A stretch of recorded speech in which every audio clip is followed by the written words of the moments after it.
So, good evening and welcome to Cuddle Up Therapy. Um, I decided to do this because I spend some time every night swaddled up in my favorite blanket as a way of giving myself a great big hug at the end of a day. And so, no matter how difficult the day was, it's my way of saying, you made it through, and so now's your time to just sort of wind down and be kind to yourself. And so I thought I'd share it with you guys. So, why don't you take a quick minute, go and get your favorite blanket, and I want you to wrap up nice and tight and cozy and listen to what I'm going to talk about a little bit tonight. So, how many of you out there have had the experience of just feeling like you can't go one moment, 1 minute, 1 day longer with life as you know it? And so I'm not talking about wanting to end your life, but I mean just wanting a change. Well, this is what I call independence fatigue syndrome. And I've coined the phrase independence fatigue syndrome after years and years of working with patients and clients and finding some commonalities between people that have independence fatigue syndrome. So, independence fatigue syndrome is characterized by feeling exacerbated, exhausted, overwhelmed, and highly emotionally reactive.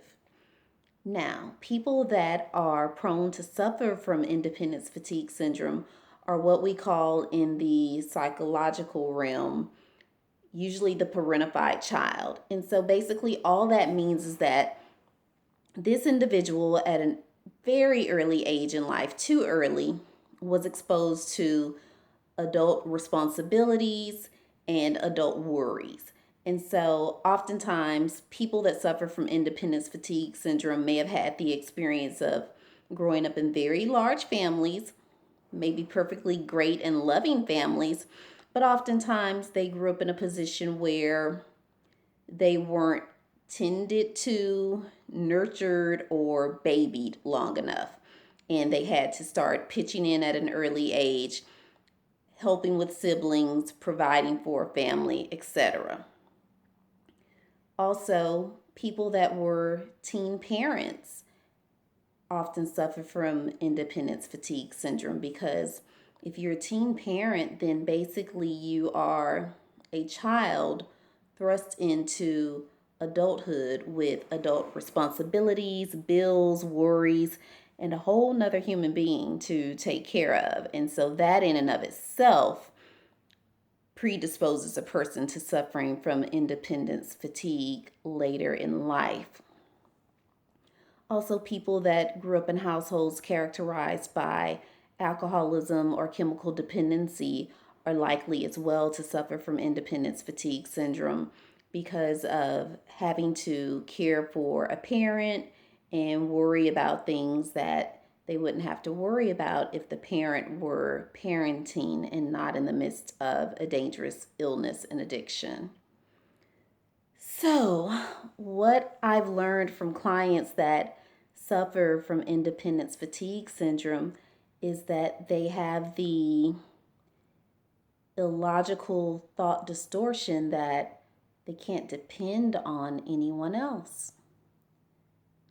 They rarely ask for help and they are distrustful of others to the point of believing that other people, if enlisted for help, will either disappoint them altogether by not helping or do such a poor job that they're better left to do it themselves. And so, how does a person suffering from independence fatigue syndrome get better? That's the major question. And the first step in getting better is learning how to advocate for what you need, regardless of whether or not you believe the need will be met. Just verbalizing that the need is there in the first place, using your voice to say, hey, I'm tired, I can't do anymore, and I need help. That in and of itself is freeing.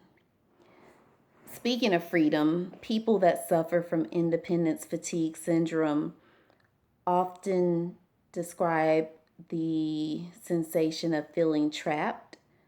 So they feel trapped and feel as if they can't move outside of the confines of their current life situation. And they often fantasize about disappearing, about maybe just going for a walk one day and continuing to walk and walk and walk and never look back. Or a really common fantasy is the fantasy of getting into your car after a long, hard day and taking off down the street and never looking back, leaving cell phones behind, never to be seen or heard from again, and just start life all over again.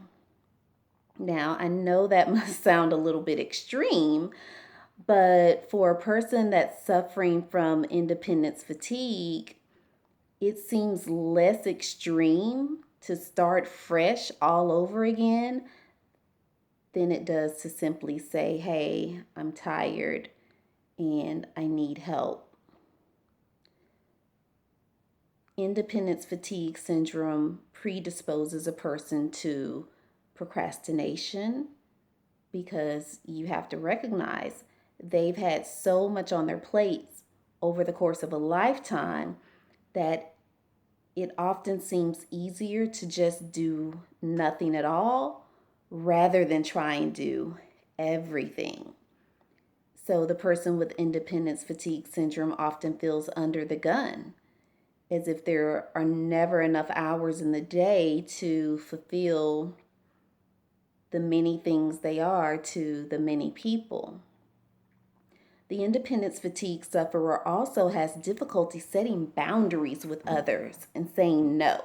So let me ask, are you that person that on a single given weekend, you may have committed yourself to 4 birthday parties, running errands for mom, dad, grandparents, aunt, uncle, sister, friend, and you still have work to do for your job, your employer, in addition to trying to do things in the spirit of self-care, like grab a massage, go work out, cook dinner, or meal prep.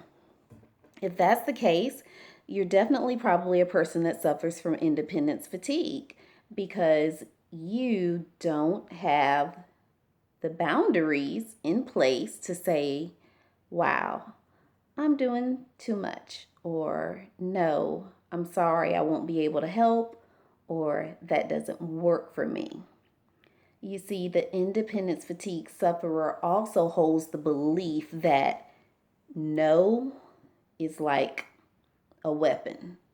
They believe that being told no is so hurtful and harmful to others that they're being mean or defiant in some way if they say they're incapable of doing something. If you're a person with independence fatigue and you have been taking care of yourself or taking care of others for a really long time, then you probably have difficulty recognizing that you have to take care of you. And by taking care of you, I mean stopping, not just going all the time. A person with independence fatigue often thinks of others as lazy because wherein other people may take time to take naps or just have lazy days where they aren't going to do anything or they'll go with the flow and won't commit with anything, the person with independence fatigue sees this as wasting time. They are always thinking of something that could be done. I could be cutting coupons, I could be cutting the yard, I could be running errands. I could be doing anything other than stopping. Stopping to take some time to just be.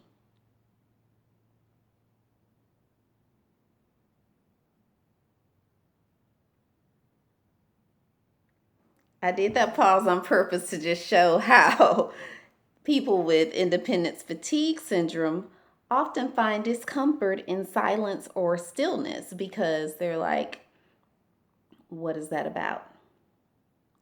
And when they allow themselves the time to be still and be quiet, emotions of anger and resentment and disappointment often fill that quiet space because they are tired.